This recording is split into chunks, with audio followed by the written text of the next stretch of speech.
Okay, we're going to learn some of Tzaddok on Parshas Vayakhel and Parshas Torah. So, what Tzaddok discusses, it says you shouldn't make fire in any of your dwellings, right? Don't make fire, no fire on Shabbos, right? So, Rav Chaim Oizer, actually, we were speaking before, so I'll just tell a quick story. I heard it from my father as well, actually. But Rav Chaim Oizer, he dafka used to make mora'esh on an electric light. And people ask him, why are you so particular? I don't know how common it was in his time to have electric lights. I'm not sure how many places in Europe had electric lights yet. They were getting it. It was slow. It wasn't so. He made sure dafka to use electric light. And he said the reason why is because there are some people who say electricity is no big shakes. It can't be Shabbos a problem because it's just electricity. He said, I want them to know that when you turn on a light and there's a filament heating up, it's the same as fire. So I say Mara'ish on specifically, purposely on electricity so people shouldn't mess up. That's the first. That's number one. That's story number one.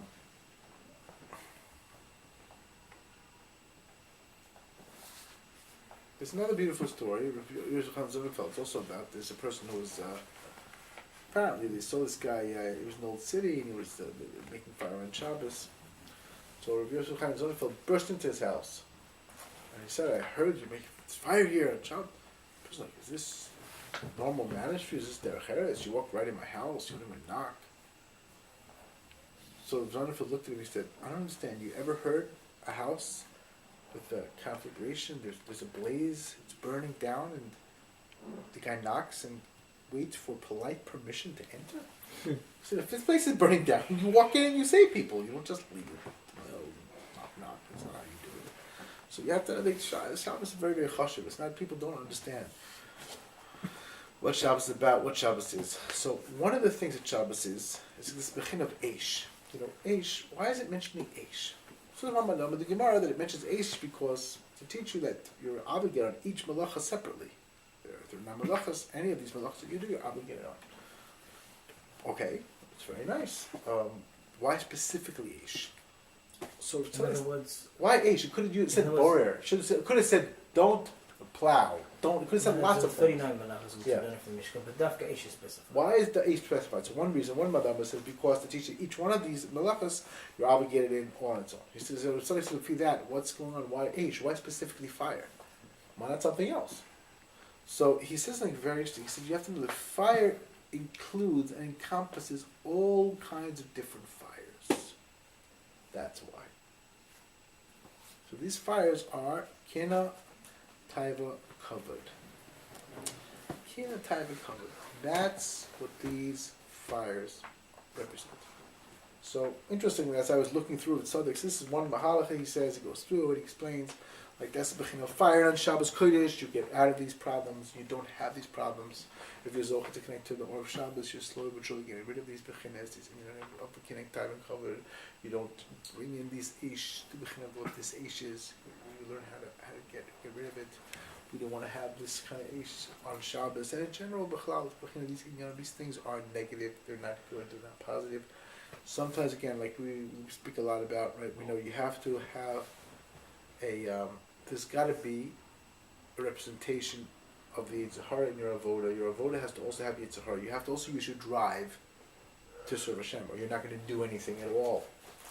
You have to push yourself to do what you can do. At least sometimes. You have to do things that take you out of your comfort zone. All of these things require Yitzhahara. You cannot just be Yitzhah. You have to move. In the words of the way the Leshem puts it, he says, chesed is like water. He says, if you're just chesed, water just sits. So you have to get the eish to move. You have to have the chesed, and you have to also have the din. You have the right amount of din to move as well. And so you need to have yitzhahara, you need to have the eish, but the eish is to be used for proper things. Properly, right? So from you have to, if you're jealous in the right way of someone else, of their achievements, of their accomplishments, of what they want, so that's a beautiful thing. I forgot who it was who says this.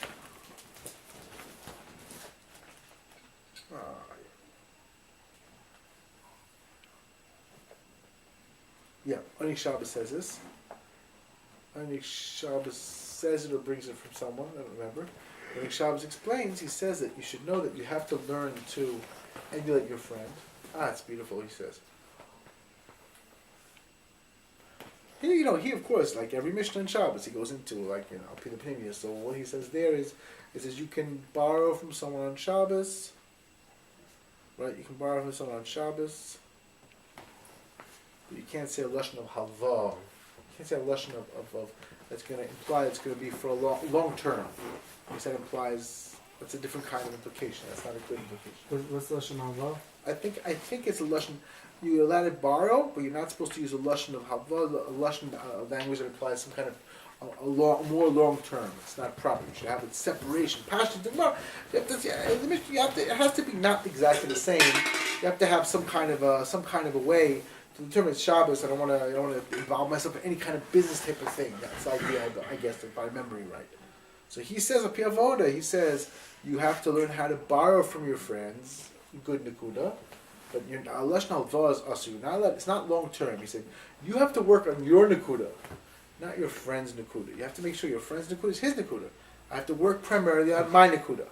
If I work on my friend's Nakuda, I'll never get my Nakuda. I have to get my Nakuda. I have to figure out what my Nakuda or Nakudos are. So that's you have to understand. Like the Maisa, we each have an important inyan. Rabbi Nachman says that every person has something that they're a tzaddik, and other people need to learn from them.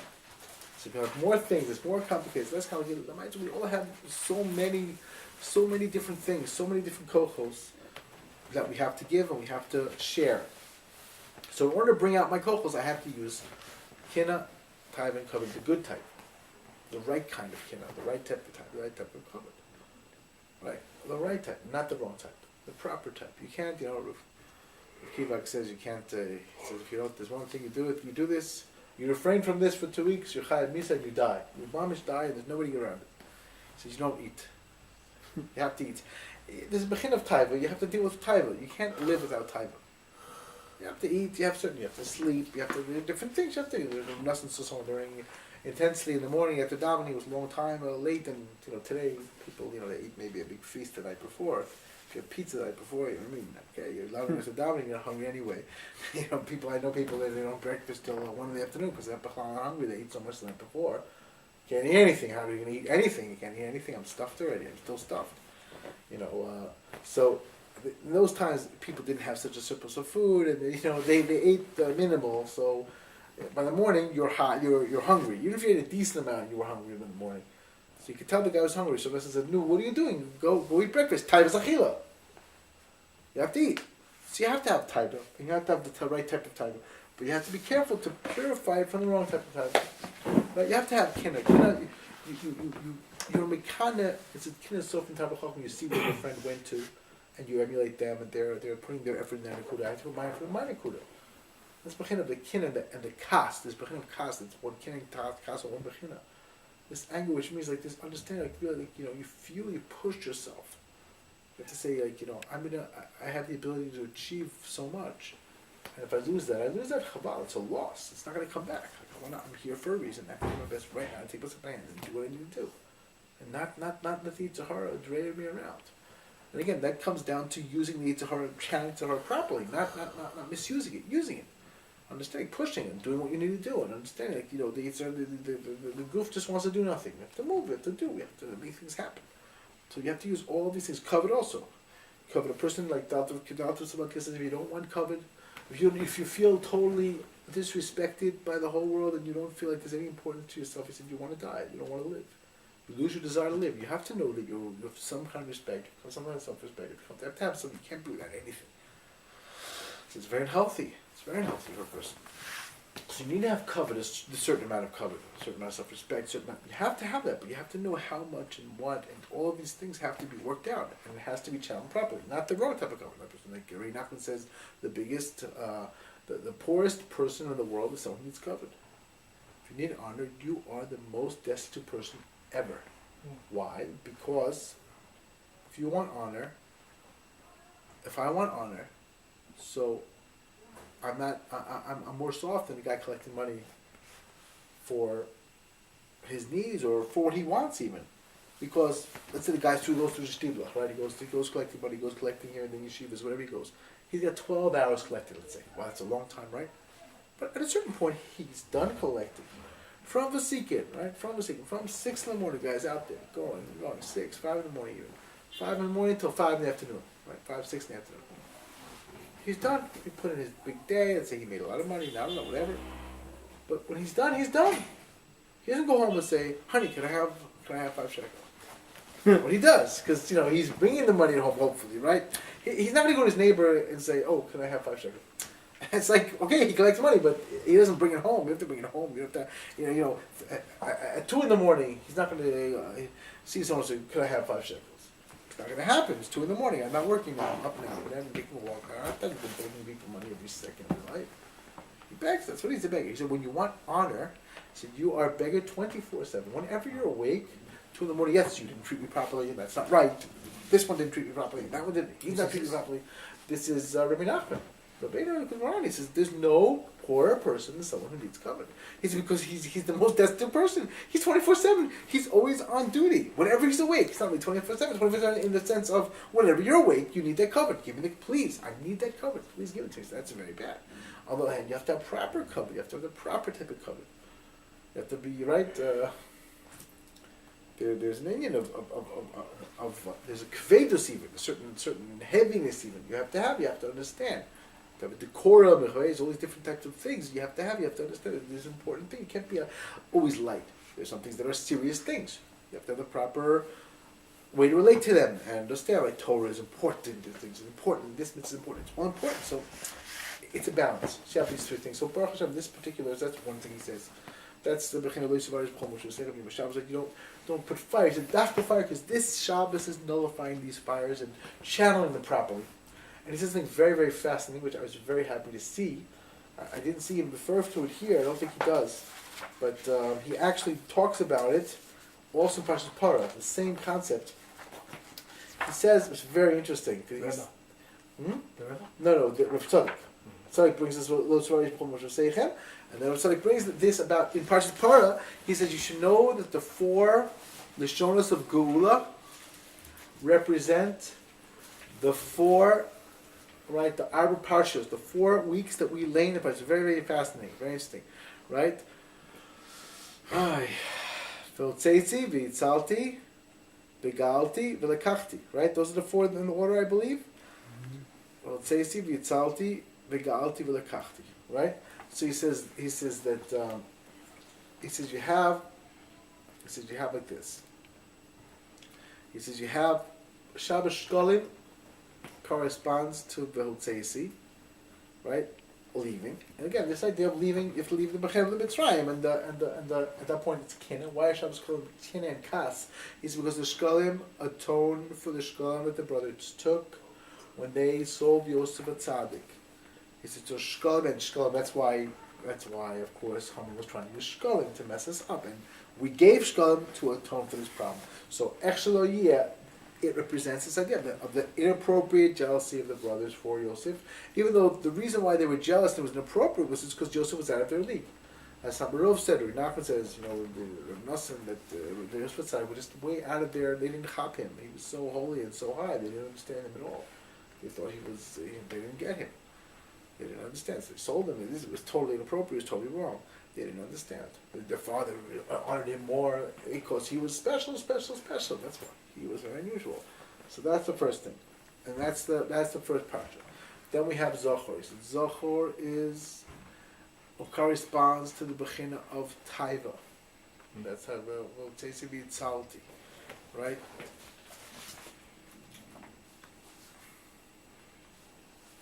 Yeah.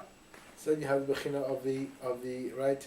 That's the Bechina of Taiva. And again, we know a mulek is suffix, yes, but there's also Bechina of Hashakarcha. But derech, all the Sveikis, and this was speaking about also before, like Nachman says, everyone has a Munah deep down. Everyone has a Munah deep down. There's those things a person with a Munah, everyone intrinsically is going to want to turn to something they know is higher than themselves, to the Baruch Shalom. The reason why they go playing around with things is because the goof has other desires, other agendas. The goof has other things that it wants, and the way it gets it is to get rid of any kind of yoke, any kind of obligation. So the first thing they want to do is get rid of it. It's like, That's the problem. So that's what Haman is about. Haman is about the fact that the Jewish people are different of Shabbos, of Pesach, all of these of all these bechinas. That's Haman.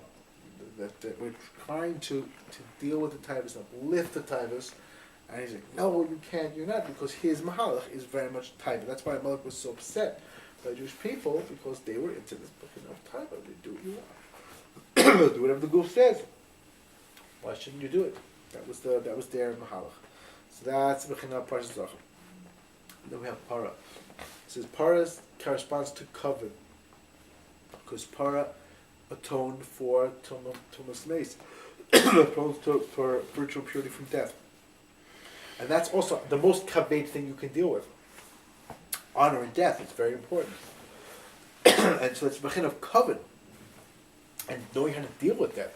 The reason of Nassim, as is often the case, I won't say, I don't know how often, I'm not the big expert, but I've seen a lot of times, of Tzaddok for sure, but even in Ishbitz, you will find very often that there's a tremendous similarity between what he has to say and what Rav Nassim says, at least in the starting point. So Rav Nassim says a few reasons why is tumas mace, why does it affect the person? He needs to have para, he needs to wait 7 days, what's going on? So he says, first of all, because hashgacha. It's very hard to keep your grip with hashgacha when you're faced with death. It's just difficult. It's not easy. So first you have to know that you have to get it back together, and that's again this idea of the kavod, right? This kavod, it's conveyed on him. It's too heavy. It's hard. He's trying to give honor to people. Like the Lubavitch Rebbe says, and it's certainly true. Beautiful idea. He says the reason why we feel deep down we're incensed by injustice and by all of these things, death, because they don't belong here. They're not really the way things are supposed to be. They're a b'diavad that Hashem put into the world because there was failures. So we know it's not going to be that way. We don't understand. We know there's going to be a ticket. And that's how that expressed itself. But you're not supposed to take that instinct and to make a whole sheet out of it. It's part of the ticket. It doesn't mean that you can look at now and evaluate it with this part of things. So that's the union of Parshas Para. So that's the bechin of the right. That's the bechin of the person who totally overcomes, totally over this bechin of also gaiva. This bechin of this person who's the opposite of hashgacha. I said that's why you need to have also this azov there. This like the bechin of another there. You have to understand. We have to know that the para is this bechin of purification, of tremendous purification, of wondrous purification, and that's the of the covered, and the fourth one is the kachti. So that's already the bechin of hachodesh, or hischadshus, or makabel Torah from new. He says, and that's the bechina of. That's the fourth bechina. He says, and that's the next step. That's what you're zocha. That's what you're zocha. You're zocha to a Kabbalah Torah. You have to get rid of these 3 things, and you have an emes to Kabbalah Torah. And Torah is going to help you overcome these 3 things. I'm sorry, we're on the 4th parshios. That's the 4th. Yeah, that's chodesh. That's the first Parshas hachodesh. I'm sorry, Parshas hachodesh, which is Kabbalah Torah, being hischadshus to receive the Torah in order to start a whole new cycle. Because Chodesh Nisan is a new year.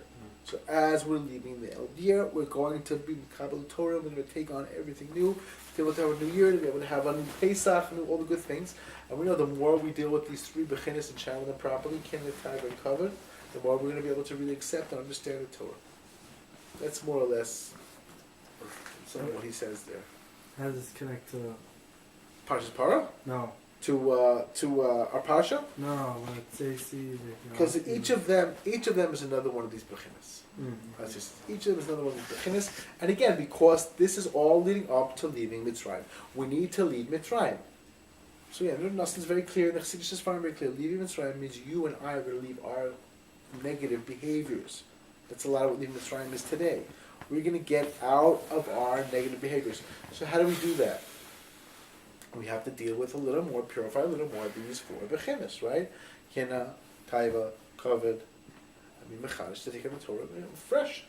That's the idea of what the 4 parshios are about. That's the idea of what the 4 shonas of Gula are about. Because you want to get redemption. We want to attain redemption. That's what it works. So that's a little bit the Indian of Rav Tzaddok in the Parsha and in Parshas Para. And one last story. I guess I'll tell one last story of the Vayakhel, I believe it was, who he instituted that they should not, they should delegate alludes. They want to delegate alludes for everyone, Erev Shabbos. That way, it's like people, it was more, he felt it was more clean when people asked him, who ever heard of this? Not the custom of Jewish people, generally speaking, on Shabbos, you work it out. There's no Erev Shabbos. He said, first of all, he said, it's better that way for a simple reason. He said, because people come to machlokas, but who gets the aliyah was the Shas. I said, when you work it out cold, everyone knows on shul it's too late, it was already delegated, it's over.